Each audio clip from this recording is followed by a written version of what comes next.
você tocou num ponto da educação, que eu acho que a educação é a principal coisa. A coisa que você tem que mais ser focada, assim. Fala assim, mano, o que, que a gente precisa? A gente precisa de educação. Porque foi com a educação na escola onde o Castanhari, que era um cara que teve outra oportunidade, aprendeu a ter empatia. E é ali. Por isso que eu acho que as pessoas que são contra a educação, eu não sei se esse é o nome certo, que são os caras que batem tanto em você. Por quê?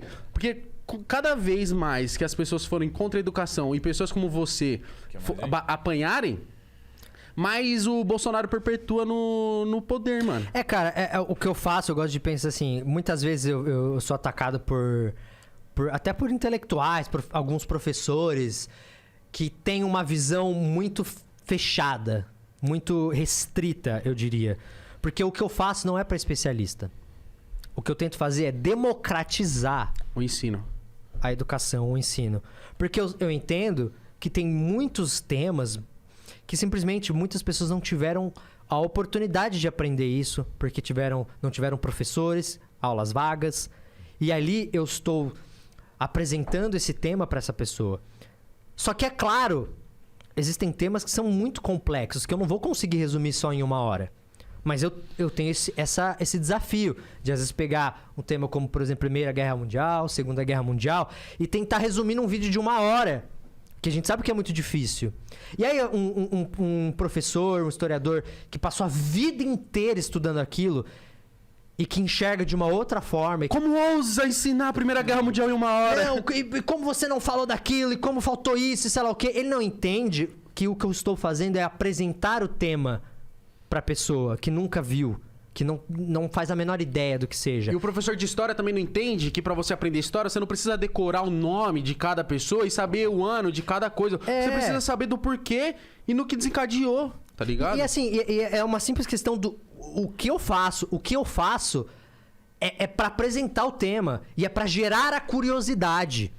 E eu conto, e eu preciso, e eu me utilizo de profissionais. Eu tenho historiador, eu contrato historiadores. Essas pessoas estão do meu lado me auxiliando e elas que estão do meu lado entendem que muitas vezes tem coisa ali, às vezes que eu tô lá no roteiro, aí a gente passa pro historiador, aí ele vai, mexe em um monte de coisa, aí eu começo a ler e falo, cara, isso aqui eu não tô entendendo mais porra nenhuma.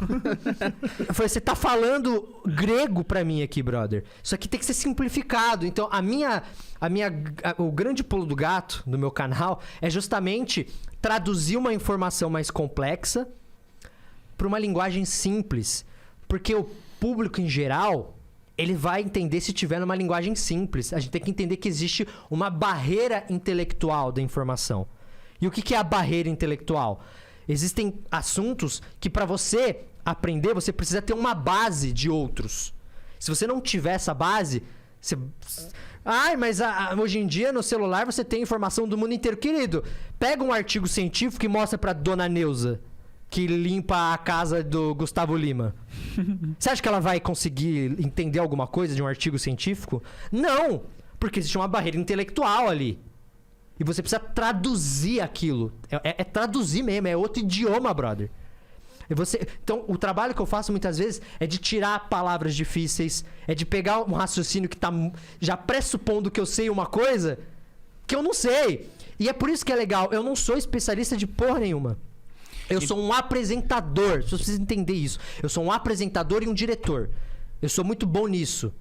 Eu era animador 3D, velho, antes de começar a trabalhar com isso. Eu sou bom no visual e eu sou bom em traduzir informação. Então, quando às vezes eu pego o roteiro que já passou pelo historiador, eu começo a reler e eu falo, nossa, mas isso aqui... Peraí, que você tá falando de uma coisa que você sabe o que é, mas que eu não faço a menor ideia. Você tá pressupondo que as pessoas vão entender isso? Você já perdeu o cara ali, velho. Se o cara começou a ver o vídeo e eu falei um termo que ele não sabe o que é, ele já...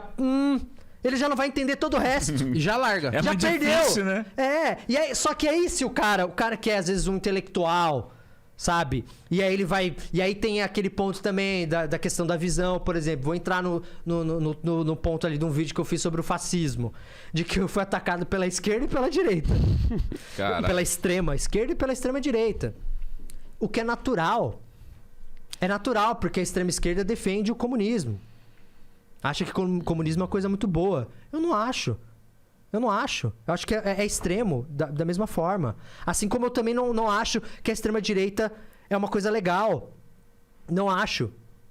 Eu estou mais no meio ali mesmo. Por mais que eu tendo um pouco mais para as pautas de esquerda, porque elas são mais humanitárias, e é o que eu acho que, sim, às vezes, a extrema-direita falta muito nisso, que é essa humanidade, né? É simplesmente querer jogar fora uma grande parcela da sociedade, e eu acho isso errado. Mas assim, não importa. Os extremos não gostaram daquele vídeo. E por quê? Porque eu não falei bem do comunismo. E aí você vai ver os argumentos. Aí você percebe que fez certo. E aí eu falo, beleza. Aí eu vou ver os comentários no vídeo. E uma galera, pô, legal, Castelli, eu não sou extremista e adorei o vídeo. Porque é um vídeo pra introduzir o cara no assunto. E eu ainda uso um texto base do Humberto Eco, que é um cara que entende muito sobre isso, sobre o fascismo. E o vídeo é pautado num texto brilhante do Humberto Eco. A gente pautou o vídeo através desse texto.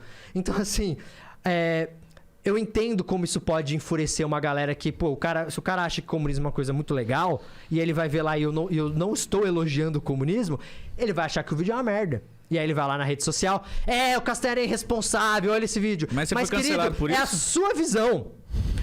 E assim, e aí quando a gente para pra pensar, mas não é irresponsável. Eu usei 3 historiadores revisaram esse vídeo. E cara, existem coisas na história que são debatidas na própria academia. Os próprios historiadores se matam em relação a algumas questões. Não existe consenso, porque é simples assim. Na história você não vai ter o lado certo e o lado errado. Para os japoneses, os Estados Unidos eram os vilões ou os mocinhos da Segunda Guerra Mundial? Uns desgraçados. Quando o pessoal de Hiroshima e Nagasaki tomou a porra de 2 bombas nucleares na cabeça, eles acharam os Estados Unidos os good guys ou os bad guys? É lógico que os japoneses acham que eles são os... Mas aí os americanos que estavam em Pearl Harbor, que também foram atacados pelos japoneses. Eles acham que os japoneses são os vilões ou os mocinhos? Os vilão. E aí você vai falar, os Estados Unidos tava certo e o Japão tá errado? Não, querido.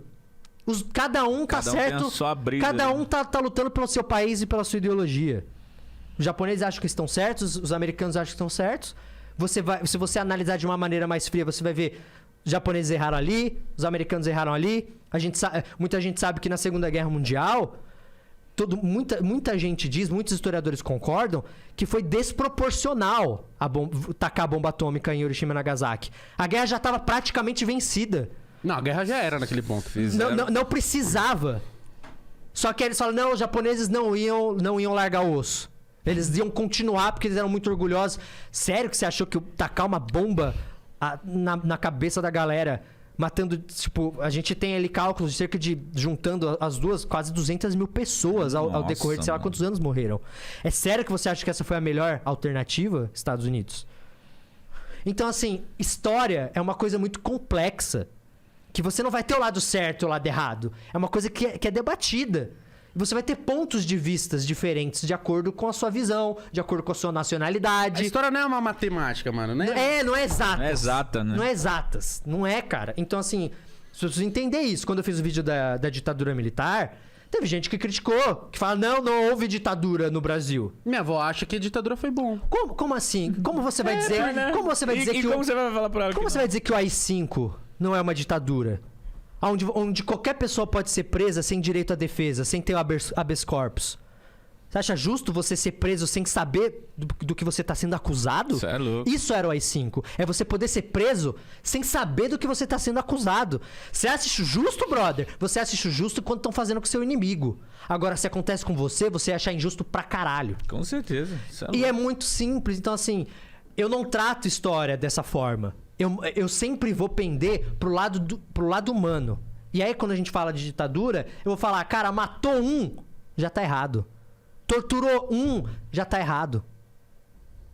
E aí é simples assim. Ai, mas no Brasil matou muito menos do que, sei lá, em outras ditaduras. Mas matou, mano. Pô, querido, você fala isso porque não foi tua mãe, né, desgraçado? Porque não foi teu pai, seu Desculpa tio. a bosta. Exato. Então, falta um pouco, às vezes, essa empatia. Então, eu tento filtrar isso.